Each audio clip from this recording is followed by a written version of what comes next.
Sim. E aí tem algumas coisas, né? Primeira coisa, nesse sentido que a gente falou da atividade física, do exercício físico, né? É que, obviamente, você tirar da inércia, ou seja, você partir de uma situação em que você está parado, sedentário há anos, e começar a mover o corpo, não vai ser agradável, porque você tem o que a gente chama de estado de equilíbrio orgânico. Para fazer, quando você faz o exercício físico é um estresse que você está impondo ao seu organismo. E aí é mais uma coisa que normalmente as pessoas associam de forma negativa. Estresse é ruim. Não, o estresse é bom. O excesso do estresse é que vai gerar um problema e pode gerar uma síndrome, né? Mas o estresse é necessário porque o estresse é que tira você de uma situação de acomodação e que vai te proporcionar a possibilidade de um ganho, de uma evolução. E fisiologicamente, o treinamento físico é isso, né? É óbvio que dosar de forma adequada é fundamental para que esse estresse não seja exagerado logo de cara, para que a percepção da atividade física não seja extremamente desagradável, desconfortável, mas que a pessoa consiga lidar com aquele pequeno desconforto que foi ali tirar o corpo daquela inércia e tudo mais. E como as pessoas, de uma forma geral, estão com um limiar muito baixo de lidar com frustrações, então aquele negócio, só para fazer exercício físico, primeiro exercício, o resultado não vem tão rápido, ele demora algum tempo, e esse algum tempo são 2, 3 meses de você ter uma regularidade mínima para poder fazer. A outra é a frustração de, por exemplo, você fazer o exercício físico e te causar algum pequeno desconforto.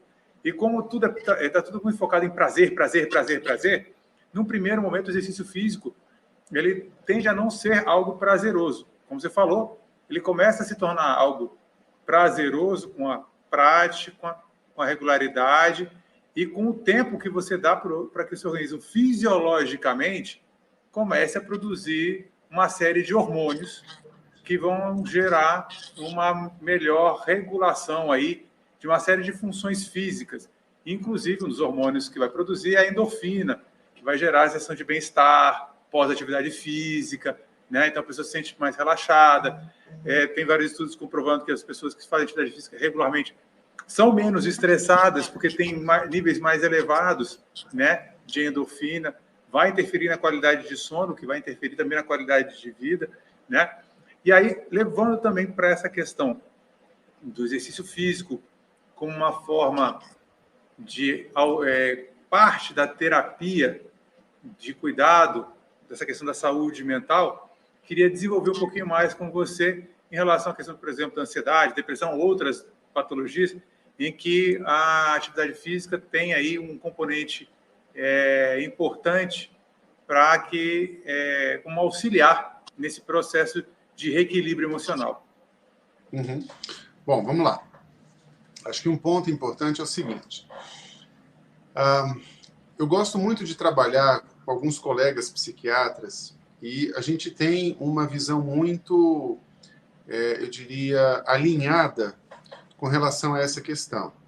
Para todos os nossos pacientes, a gente orienta a prática de exercício físico regular, se possível, diária, com intensidade de moderada a alta. Por quê? Como você bem colocou, o exercício físico é uma das atividades que promove a produção de o que a gente chama de neuromodulação endógena. Seu próprio organismo produz alguns neurotransmissores e aumenta a disponibilidade nesses neurotransmissores do ponto de vista do cérebro. Por exemplo, quando a gente fala de alguns antidepressivos, existem antidepressivos específicos, como no caso dos inibidores seletivos de recaptação de serotonina, né?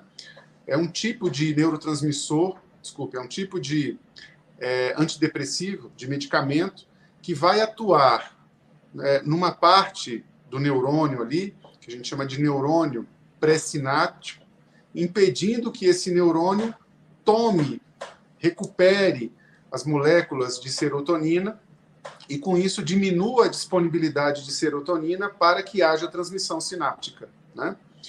Então, o que acontece? Esses inibidores seletivos, eles estão aumentando a disponibilidade de serotonina do que a gente chama de fenda sináptica, que é uma região onde os neurônios acabam tendo, digamos, contato um com o outro. O neurônio A, ele se aproxima do neurônio B, então nesse buraco entre os dois neurônios é o que se chama de fenda sináptica. Tem que ter uma determinada quantidade de neurotransmissor ali dentro para passar a informação de um neurônio para outro. Então, quando a gente promove a atividade física regular, orientada e constante dentro de uma prática da vida, de uma rotina de vida, você está atuando numa neuromodulação endógena, aumentando a disponibilidade desses neurotransmissores. Então, a tendência, por exemplo, é que quando o indivíduo mantém a prática regular da atividade física, você reduza, inclusive, a dosagem das medicações que são utilizadas para produzir essa neuromodulação exógena, que obviamente é provocada pela introdução de uma substância externa no seu organismo. Então, quando a gente fala da atividade física atuando do ponto de vista biológico, e no caso da nossa conversa aqui, do ponto de vista da saúde mental, ela é de fundamental importância, porque ela confere uma qualidade de funcionamento neuroquímico, aumentando a disponibilidade de algumas substâncias que, devidamente ordenadas em sua quantidade no nosso cérebro, nos leva à noção de bem-estar, à noção de equilíbrio, à noção de prazer, à noção de uma vida devidamente, eu diria, equilibrada do ponto de vista emocional. Você não observa grandes flutuações do ponto de vista, por exemplo, do humor.